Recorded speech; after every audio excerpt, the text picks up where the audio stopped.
Hoy vamos a hablar de las bicis de gravel y ciclocross.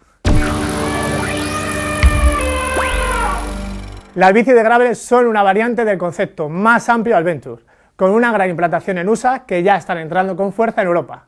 Son bicis pensadas para la aventura y las grandes travesías, lejos de la búsqueda exclusiva de rendimiento deportivo que es la prioridad en otras disciplinas.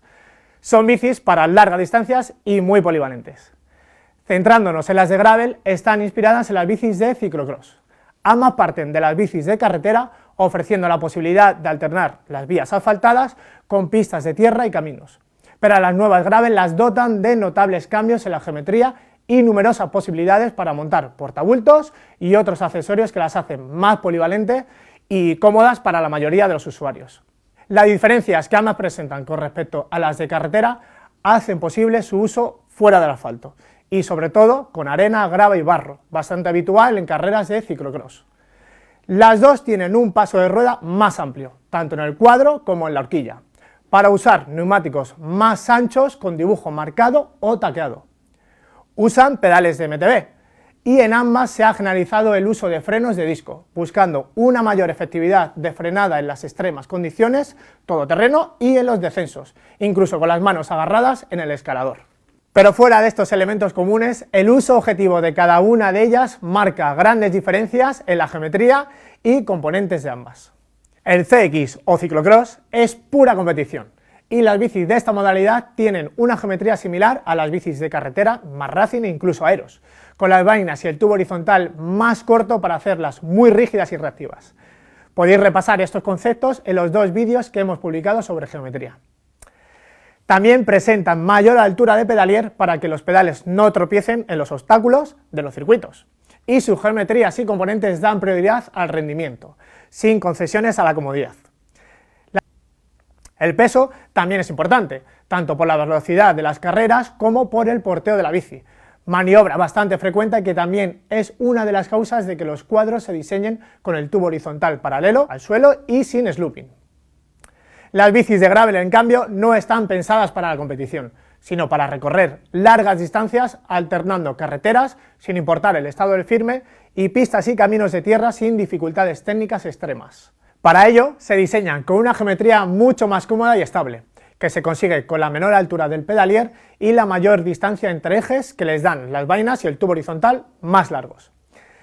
También cuentan con pipas de dirección más alta y manillares especiales, muy característicos con el radio del gancho reducido y muy abiertos, para un mayor control en descensos y tramos técnicos. Si comparábamos la geometría de las bicis de ciclocross con las bicis de carretera más racing, las de gravel son equiparables a las bicis de gran fondo. El peso ya no es tan prioritario porque los cuadros tienen que ser lo suficientemente robustos para soportar los numerosos portabultos, guardabarros y otros accesorios de bikepacking para los que están diseñadas. Los neumáticos son el elemento que más diferencias marcan en el comportamiento de estas bicis, al margen de aspectos como la comodidad o la capacidad de carga que definen cada una de estas categorías. La elección de los mismos es definitiva, para adecuar la bici al uso que esperábamos darle. Y tanto las bicis de ciclocross y gravel pueden utilizarse para un uso más rodador o más técnico, para terreno seco o barro, etc. En ciclocross, el ancho de la cubierta está regulado por normativa para carreras UCI y nacionales, fijando un máximo de 33 milímetros.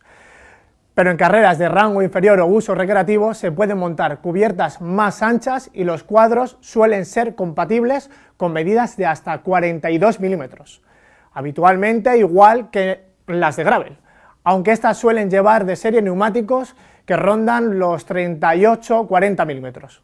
Mención aparte merece la tecnología Future Shock de segunda generación que incorpora la Specialized Diverge elegida para el test. Sorprende el nivel de amortiguación que aporta en marcha por los terrenos más irregulares. Y combinado con la tija S-Work y una presión moderada en los neumáticos, el paso por terrenos con baches, grava o incluso piedras no deja de sorprendernos. Jugando con estos elementos y con cierta experiencia, el rango de uso de la bici se amplía notablemente, haciendo frente con relativa comodidad a pequeños tramos más técnicos que nos podamos encontrar en nuestras rutas de gravel. Las actuales bicis de gravel, además de para viajes y largas distancias para las que inicialmente se crearon, están siendo la elección de muchos ciclistas para tener las sensaciones de ligereza y velocidad que tienen en carretera, pero fuera del asfalto o en carreteras en mal estado, incluso en recorridos más cortos que podrían hacer con bicis de ciclocross. Pero las de gravel aportan mayor comodidad y seguridad, manteniendo velocidades de crucero muy altas. Y además ofrecen la posibilidad de equiparlas para otros usos o distancias más largas. Esperamos que, aparte de aclarar las diferencias entre las bicis de ciclocross y de gravel, os hayamos descubierto nuevos horizontes y posibilidades con estas bicis, que son mucho más que una moda. Si os ha gustado el vídeo, como siempre os agradecemos el me gusta, suscribiros al canal y nos despedimos con una sonrisa. El niño que le dice al padre: papá, ¿cómo se dice coche en inglés? Dice car. Y dice: ¿y hombre? Dice el padre: men. El niño se queda pensando y dice: entonces la tía Carmen es un transforme. Hasta el próximo vídeo.